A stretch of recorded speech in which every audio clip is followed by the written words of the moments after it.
ରାଗିଛନ୍ତି କି ପିତୃପୁରୁଷ ମାନେ? ସାତଟି ସଂକେତ ଦେଖିଲେ ହୁଅନ୍ତୁ ସତର୍କ। ଅଣଦେଖା ନ କରିବାକୁ କୁହେ ଗରୁଡ଼ ପୁରାଣ।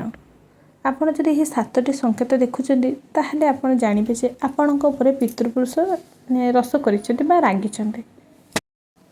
ପିତୃପକ୍ଷ ହେଉଛି ପୂର୍ବପୁରୁଷମାନଙ୍କୁ ସ୍ମରଣ କରିବା ଏବଂ ସେମାନଙ୍କ ଆଶୀର୍ବାଦ ପାଇବାର ସମୟ, ଯାହା ବର୍ତ୍ତମାନ ଚାଲିଛି। ଏହି ସମୟରେ ପିତୃପୁରୁଷମାନେ ନିଜ ବଂଶଙ୍କ ଉପରେ ଦୃଷ୍ଟି ପକାଇବାକୁ ଆସିଥାନ୍ତି ବୋଲି କୁହାଯାଏ।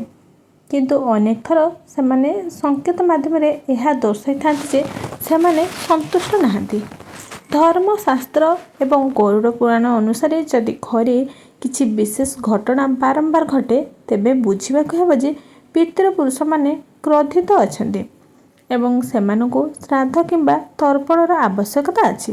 ତେବେ ଆସନ୍ତୁ ଜାଣିବା ପିତୃଲୋକଙ୍କ ସହ ଜଡ଼ିତ ସେହି ସାତଟି ସଂକେତ, ଯାହାକୁ ଅଣଦେଖା କରିବା ଉଚିତ ନୁହେଁ। କାଉମାନଙ୍କର ଲଗାତାର କା କା ଶବ୍ଦ। ହିନ୍ଦୁ ପରମ୍ପରାରେ କାଉକୁ ପିତୃପୁରୁଷଙ୍କ ପ୍ରତିନିଧି ବୋଲି କୁହାଯାଏ।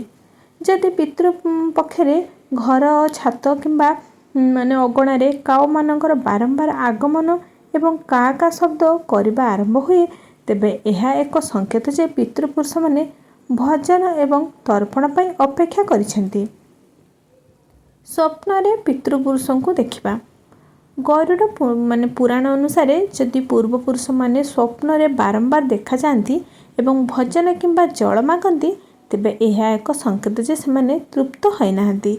ଏହା ଏକ ସ୍ପଷ୍ଟ ବାର୍ତ୍ତା ଯେ ସେମାନଙ୍କୁ ତର୍ପଣ ଆବଶ୍ୟକତା ଅଛି। ଅଚାନକ ଆର୍ଥିକ ସଙ୍କଟ ଆଗମନ। ଯଦି ପରିବାରରେ ବିନା କାରଣରେ ଧନହାନି ହୁଏ କିମ୍ବା ହଠାତ୍ ଆର୍ଥିକ ସଙ୍କଟ ପଡ଼ିଯାଏ, ତେବେ ଏହାକୁ ମଧ୍ୟ ପିତୃପୁରୁଷଙ୍କ ଅସନ୍ତୋଷ ବୋଲି କୁହାଯାଏ। ମାନ୍ୟତା ଅନୁସାରେ ଅସନ୍ତୁଷ୍ଟ ପିତୃପୁରୁଷମାନେ ମା ଲକ୍ଷ୍ମୀଙ୍କ କୃପାରେ ବାଧା ସୃଷ୍ଟି କରିଥାନ୍ତି। ମା ଲକ୍ଷ୍ମୀଙ୍କ ଦ୍ୱାରା ଆପଣଙ୍କ ଉପରେ ଯାହା କୃପା ମିଳିବା କଥା ଆପଣଙ୍କୁ, ତ ସେମାନେ ସେଥିରେ ବାଧା ସୃଷ୍ଟି କରିଥାନ୍ତି। ଲଗାତାର ରୋଗରେ ପଡ଼ିବା ବା ରୋଗ ବଢ଼ିବା, ଆପଣଙ୍କ ଲଗାତାର ରୋଗ ବଢ଼ି ଚାଲିବ। ଯଦି ଘରେ ସଦସ୍ୟମାନେ ବାରମ୍ବାର ଅସୁସ୍ଥ ହୁଅନ୍ତି ଏବଂ ଚିକିତ୍ସାରେ ମଧ୍ୟ ଆରାମ ନ ମିଳେ, ତେବେ ଏହା ମଧ୍ୟ ଏକ ସଂକେତ ଭାବରେ ବିବେଚନା କରାଯାଏ। ଶାସ୍ତ୍ରରେ କୁହାଯାଏ ଯେ ଅସନ୍ତୁଷ୍ଟ ପିତୃପୁରୁଷମାନେ ନିଜ ବଂଶଧରମାନଙ୍କୁ ରୋଗ କିମ୍ବା ଦୁଃଖ ମାଧ୍ୟମରେ ସଂକେତ ଦିଅନ୍ତି। ଦୀପ ଆପେ ଆପେ ଲିଭିଯିବା। ଯଦି ଘରର ମନ୍ଦିରରେ କିମ୍ବା ଶ୍ରାଦ୍ଧ କର୍ମ ସମୟରେ ଜଳାଯାଇଥିବା ଦୀପ ବିନା କାରଣରେ ବାରମ୍ବାର ଲିଭିଯାଏ, ତେବେ ଏହାକୁ ମଧ୍ୟ ପିତୃପୁରୁଷମାନଙ୍କ ଅସନ୍ତୋଷ ସଂକେତ ଭାବରେ ଦେଖାଯାଏ। ପୂଜାପାଠରେ ବାଧା ଆସିବା।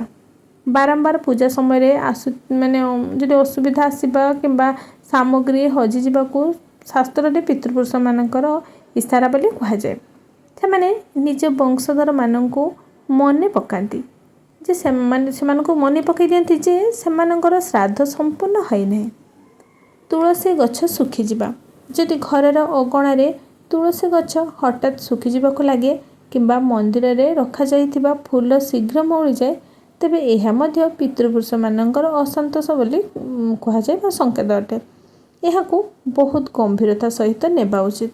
ତେବେ ଶାସ୍ତ୍ର କୁହେ ଯେ ଯଦି ଏହି ସଂକେତ ଗୁଡ଼ିକ ବାରମ୍ବାର ଦେଖାଯାଏ, ତେବେ ପିତୃପୁରୁଷମାନଙ୍କୁ ତର୍ପଣ କରିବା ଉଚିତ।